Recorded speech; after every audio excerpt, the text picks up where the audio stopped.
dumela makgolo finally team re ya re rapa position Inzwai Tshabangu am parliament fair abango budisa akanyora pa chidziro chake social media akanyora kuti fellow Zimbabweans, I wish to thank all that stood with me during difficult times of my fight for democracy, transparency and tolerance in our movement. I feel honored to have been successfully appointed as a member of the Senate. I will serve my country well with undoubted patriotism. Right, muri Zimbabwe chazonditira fani panyaya Inzwai Tshabangu ndeye kuti I wish to thank all that stood with me during difficult times of my fight for democracy.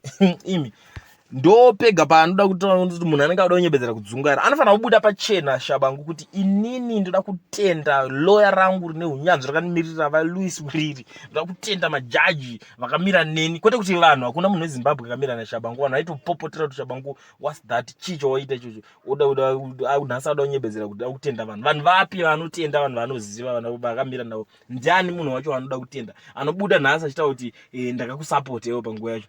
Vanhu vekupi vanhu ivo? Hapana kana munhu wana akamusapota, hapana kana munhu wana akamira naye apa, but iye ari vanhu akamira navo vanoziva, akamira nemakotsi ndiko akanomira nako. Ndarikola obva afana kutendana mudenda, ndokutenda mudenda nekungosvika uchingo approva tsamba dzangu dzandaita dzemarecords. Ndo zvinofana kungotaurwa. Zvekuzoti akusenate izvo anenge amadrama nana Ameno kana nana Ningirikini vanenge achishanda navo maziya mazita, vamwe vacho hatichatauri mazita.